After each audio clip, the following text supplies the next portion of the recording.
So, Bughead taking over the world. Is it Bughead or Jetty? Yeah. Bughead's on the rise. Okay. Bughead is on the rise. I'm going with Jetty. I like Jetty. Bughead just sounds like...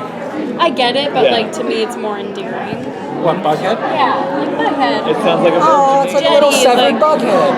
Yeah. Do you feel like they're together because they sort of were seeking comfort, or are they really attracted to each other? I mean, well, it's super erotic. I think it's the sort of underpinning of the whole thing is it's grounded in like an intense sexual attraction. Yes. A magnetism. No.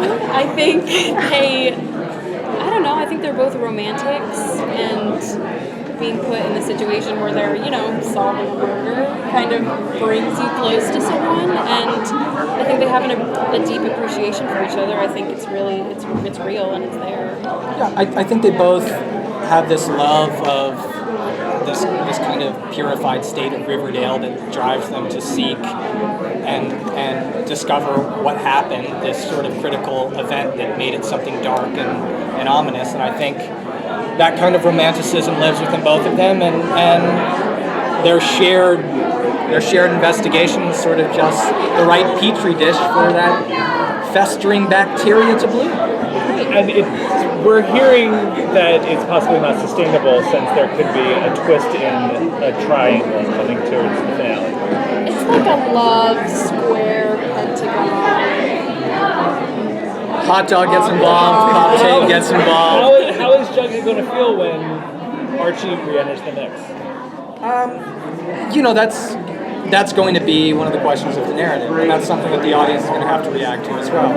I think in the following episodes, specifically episode 10, Bughead stops truly being like some sort of perfect, joyous thing, and the two of them start to investigate, okay, can these personalities actually be compatible? Jughead is kind of the loner of Riverdale and is intimidated by intimacy, and that gets explored. Betty's this kind of person who's outwardly striving for perfection, or people expect perfection of, and that also gets explored. So it gets complicated, but understandable and real, and hopefully it seems organic and not something forced. What's the next kind of step that they take in their investigation into Jason Blossom's murder? What's their next step? What's the next step in their investigation? What are we, episode 8? Yeah, we just see an episode. We're on episode 9 now. What'd you have for breakfast this morning? I don't know. Gosh. Next step, I mean... Okay. They use their classmates as a resource. I think that's right. Archie gets kind of close and wrapped up with the Blossoms a little bit in episode 9, and Betty and Jughead are kind of like, okay, do some sleuthing for us and get in there and get information. So they start to kind of use some outside resources. That sounds right. I think you did it. Okay. I did. Where's Hot Dog at? Yeah. He's there. I was told to ask There. Hot Dog will inevitably make an appearance. He will. That is a spoiler. I realize that now. But be prepared. Will Hot Dog stay away from Reggie's car? I'm just hoping Hot Dog and Vegas get shipped together, man. That's all. Get some dog romance in this.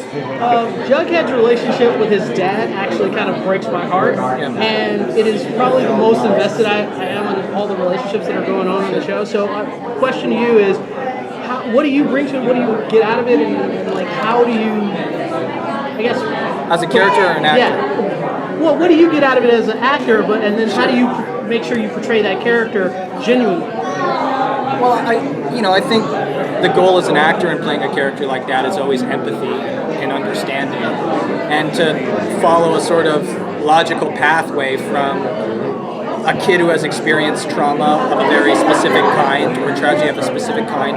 How does that inform these decisions, and how do I inform my actions in a way that essentially takes into account people who may have truly lived those experiences and resonate with those experiences? And it's a challenging thing, and it's risky, and you have the opportunity to do it a disservice. But ultimately, the challenge and the risk is what makes it rewarding, and something that sort of demands its presence, especially in this kind of representation for an audience as young as ours. Typically, that it's good to have narratives like that.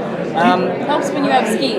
And Skeet, again, is an amazing actor. So when you work across from someone like that who's also so severely talented, it falls into place. I mean, Do you think Jughead really believes him that he's gonna be better? I don't think so.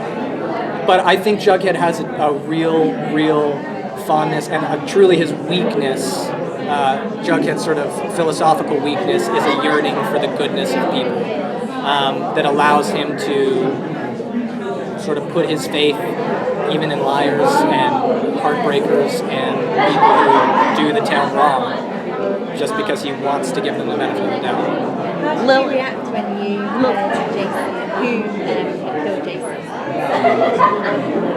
How do we react? I mean, we all read the script at the same time at our table read when we got it. We weren't given the script beforehand, so we all were experiencing it together, and that was really kind of amazing. And I remember when we were done, we were like, "Woo, this room's really hot." We were like, there was just a lot of energy. it's also a sweaty tent. No ventilation. But it was also one of those things where, our time up in Vancouver was us exercising theories to just about every person who made an appearance in Riverdale. So one of them had to stick, and one of them did.